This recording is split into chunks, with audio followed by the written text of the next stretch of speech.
So the potential Chinese supply chain attack is still pretty unanswered. I feel like we're playing a really high-stakes game of poker here.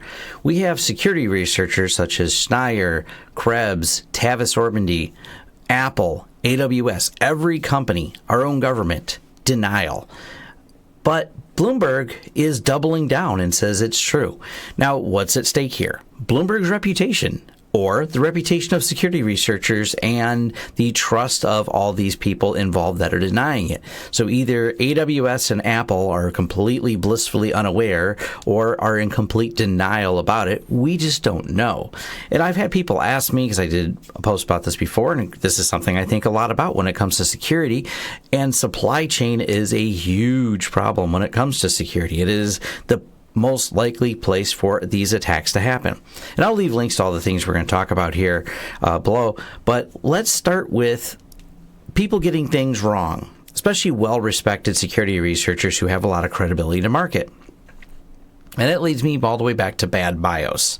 This is a few years ago when Dragos Rui, I think that's how you say his last name, he's the organizer of Pwn Own, well-respected security researcher, and became convinced there was a persistent threat called bad BIOS, where BIOSes could talk to each other via a sound transmission.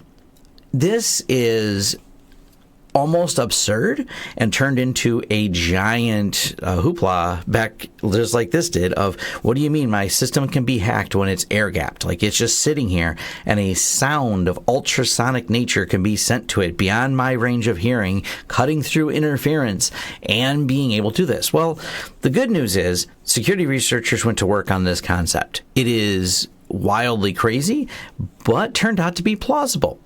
And I say plausible because let's break something down real quick. Provided the people involved in, let's say they could create this bad BIOS theory and they were able to somehow use the PC speaker to send BIOS information across. So you need a transmit system, you need a listening system, which most computers do have a microphone and speaker attached that the BIOS could access, provided it could somehow fit the drivers in there and everything else.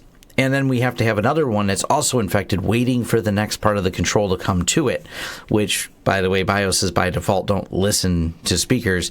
But then when someone did a whole paper on it and calculated, okay, how much could that transfer be? And we calculated, okay, let's say a 6 megabyte BIOS, 20 bits a second was the max transfer rate, ideal conditions, means it would take about 27 days of these two systems sitting next to each other, cutting through interference in an ideal situation to get the data from one BIOS to another.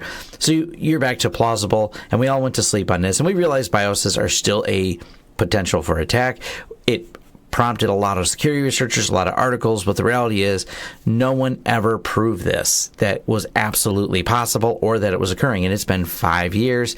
And I don't know if this took a notch off Dragos' credibility, but he hasn't really talked much anymore about it, like, and say, I found it, I proved it, let me show you these companies are doing it. It just became a plausible idea versus his original claim was, it's real, it happened in my lab.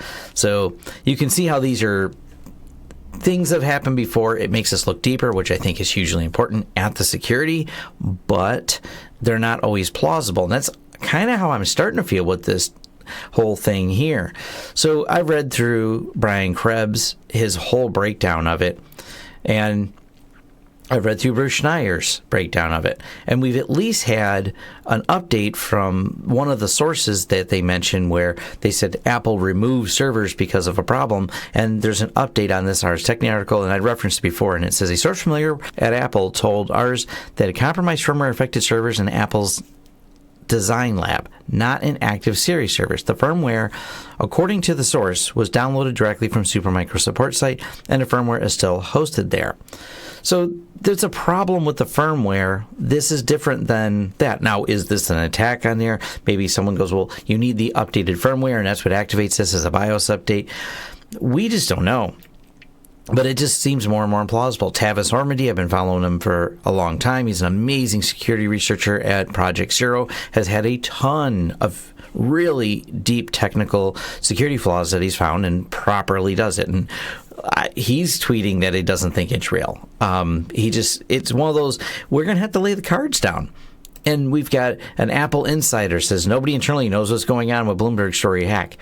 It just seems like if this was a real thing, someone would step forward. Someone's been sitting on this information, waiting to tell, and Bloomberg gathered up the research. Now, Bloomberg's a big news organization, so their credibility is in line. Their basis for this is pretty incredible, but they're going to have to show their cards. You can't just say anonymous sources. This isn't how security works. When people like Tavis, who's a white hat hacker for Project Zero, find something that goes through a disclosure method and we discuss it.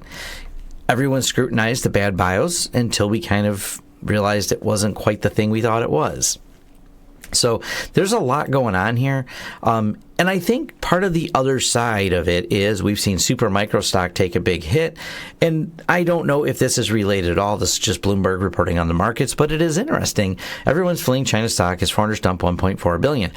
So there's also the stock angle to this. Do these people have some vested stock in this whole thing? Were they perhaps short selling? I don't know. A lot of times follow the money. Is it journalism here, or is there something else at play? And I don't like to sound conspiracy theorist at all, but it's just so interesting to me that Bloomberg has this bombshell of an article. They're doubling down on it. The denials are all the way around. So either we have some giant conspiracy, but even general security researchers that are not, tinfoil hat in terms of the way they look at things, like Bruce Schnier, like he's very conscious of security, talks about some of the problems related to this. But the other side of it is everyone is just saying, okay, it's plausible, but you're going to have to show some proof. And I think there's good coming out of it, that it's plausible. Do I think you should rip out every super micro server you have? This is the other confusing part. I'm not sure which servers were affected. If I'm to believe the illustrations on the Bloomberg article, it looks like it was some of the Blade servers.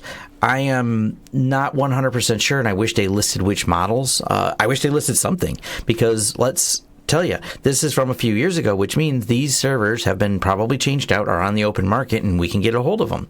Let us at least know the server numbers, so you don't even have to tell us the anonymous sources. Just tell us where to look, and people will look. And I don't understand why they're not doing that. You drop us where to look, you'll find security researchers desoldering, decoupling, and removing all the components piece by piece and examining these. Once we get that information, just throw it in the general public like that. That's generally what a news article can do. You don't have to reveal your sources because they want to remain anonymous for reasons they have, which may be very valid because there's a lot at stake here. But please let us know the motherboard model. And if you're not going to, you're going to fold your deck. You're going to say, well, we just published a story, but we can't provide any evidence. Providing the motherboard model would not compromise these people's identity. It would actually validate the claim. I don't know. Let's show your cards is kind of what I'm feeling here. It makes me feel more and more that this is just an implausible idea and a really big hit piece, but I don't know. We got to see something here. It's really interesting, but hopefully we will get some more auditing of the supply chain, because that's ultimately what I think we're going to get out of this. I'm not feeling it as much as I did when I first read the article because, well, no evidence has come forward. Give me a few days, throw me some evidence, throw something out there, and they haven't so far. All right, thanks. I'll keep you updated. I'll be doing this as more of this information comes out. So it's pretty deep and fascinating. Thanks for watching. If you like this video, go ahead and click the thumbs up. Leave us some feedback below to let us know any details, what you like and didn't like as well, because we love hearing the feedback. Or if you just want to say thanks, leave a comment. If you want to be notified of new videos as they come out, go ahead and hit the subscribe and the bell icon. That lets YouTube know that you're interested in notifications. Hopefully they send them, as we've learned with YouTube.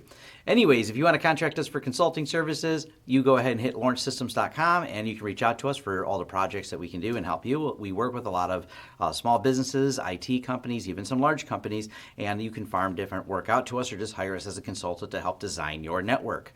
Also, if you want to help the channel in other ways, we have a Patreon. We have affiliate links. You'll find them in the description. You'll also find recommendations to other affiliate links and things you can sign up for on launchsystems.com. Once again, thanks for watching, and I'll see you in the next video.